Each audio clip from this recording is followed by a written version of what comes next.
greatness. Keep it real, never gon' fake this. Till we make it, till we make it. Taking off, flying high like a spaceship. Take control, take a shot, what you waiting for? Keep it real, never gon' fake this. Till we make it, till we make it. What's up, everybody? It's your boy Triple D, and we're back with another video. Gabby Gang, aka Ugly Daddy. There she is behind me. She still ain't ready.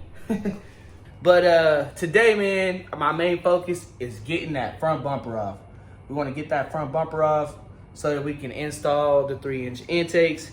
Now, I do know I have to do some dremeling to dremel out some of the plastic so that the tubing can go through, but I do have a salvage title car, so therefore I'm not sure if the car is going. I may not need to do that because it's bent up and stuff. We'll see. We'll see.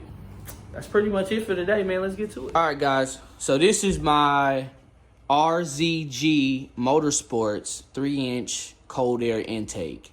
I bought this from the website. It cost me $550 altogether, and this is everything it comes with, man. That's all of your fittings right there to attach all the piping together. Don't mind the scratches if you can see any of them, like up close, because I've had this for probably 3 months sitting in this box and being moved around and stuff. The couplers have their logo on it. This is the 3-inch air filter that you get to choose. I think only red or blue. You can choose a red or blue. And it's AEM. And it's a dry filter, and it comes with a little sticker. This is the box that it comes in. You get 2 of these, so there's one right here, and then there's one in the box. And then it'll tell you that you can go ahead and buy the PCV delete kit for an extra $40, $50, I think. So that's what I did, man. I didn't get too far ahead. I only got the first couplers on at the throttle bodies. But I was just kind of looking at what I need to cut and Dremel out. And let me show you what I got. Down here, I got the bumper off. Like I said, it's been wrecked on this side. So as far as cutting out or Dremeling out for it to fit, I shouldn't have any issues on this side. But this side has not been cut and Dremeled, and I will need to do that. All right, so before I go any further, I started putting the couplers on. Before I go any further, I'm gonna go ahead and switch out the sensor. So over here, it is just some Phillip heads.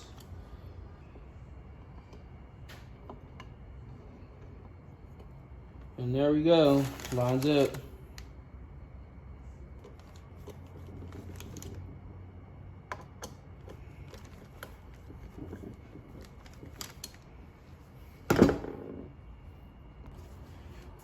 Okay, so this is the intake for the passenger side, and this is for the driver's side. I'm just kind of test fitting. You almost have to push this 1/4 of the inch inward on this pipe piece right here. And down here, it's more like 1/3 or 1/2, I guess. I don't know. You just have to gauge it, but you'll figure it out and how it fits. When you get to that part. So that's kind of what I'm doing, man. I'm just test fitting it, man, because my car was wrecked. So there's some things that I don't have to do and some things that I do have to do because it's a little different. So let's try and get this passenger side in first. Okay, so as you can see, I kind of stuck it in this side first. So you kind of go backwards with it, stick it in with the bottom half first, and you'll kind of end up like this down here. And then from there, you just have, like I said, you have to test fit how far you need to push that that coupler back.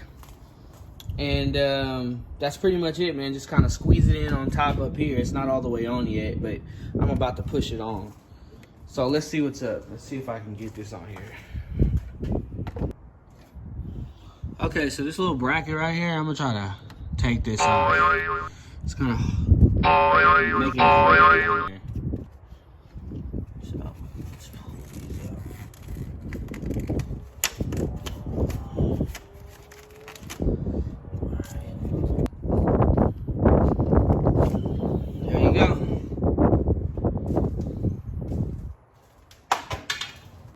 All right, so now that I've test fitted it, kind of gotten it where I want it, I've locked that ring in place, and I've locked this ring in place. The first ring right here in the front is still loose.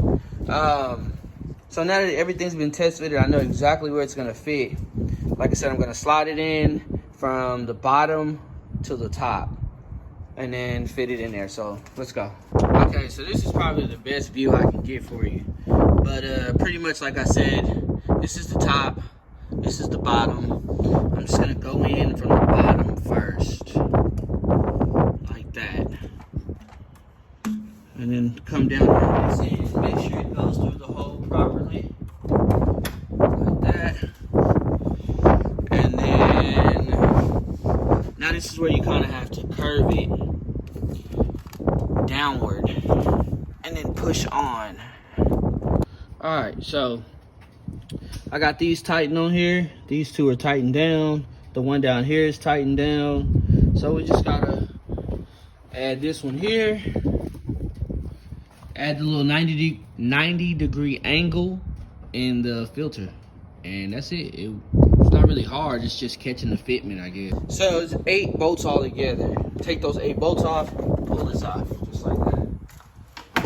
Just so you can get to it and see everything a lot better.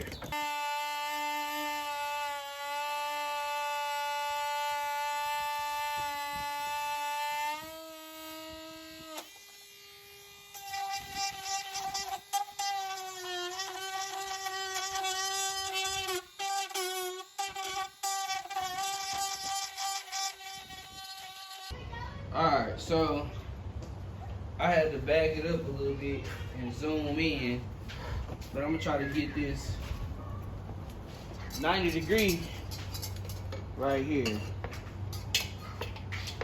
see if I can get it on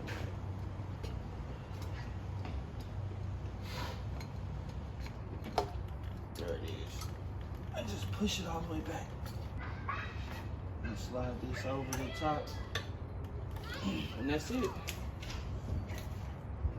Alright, so let's add this little 3-inch filter right here. We're just gonna slide it on gently, just like that. It should be that simple. Tighten it up, the left side's done. Alright, so on this side, first thing I want to get out is this thing here. It's already kind of loose, but there's another tab in here. You'll see them. You just pop the tab off.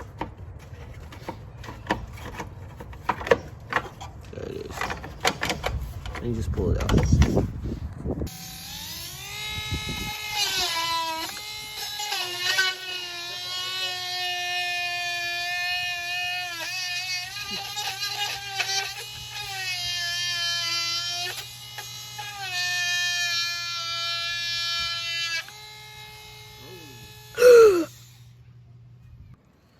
All right, guys, so this is what I end up with after cutting and cutting and cutting and cutting and cutting and cutting and cutting. Literally, it took a while, but I cut a really big hole out.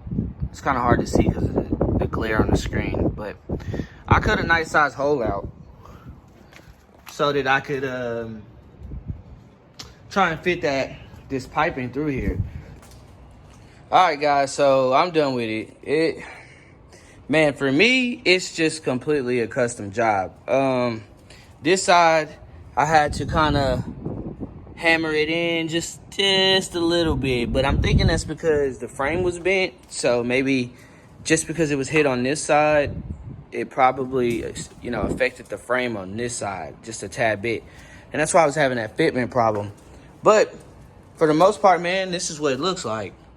It doesn't look bad at all. It's a little bit off as far as, like, you know, one looks cockeyed, but that's only because one of them sticks out further than the other.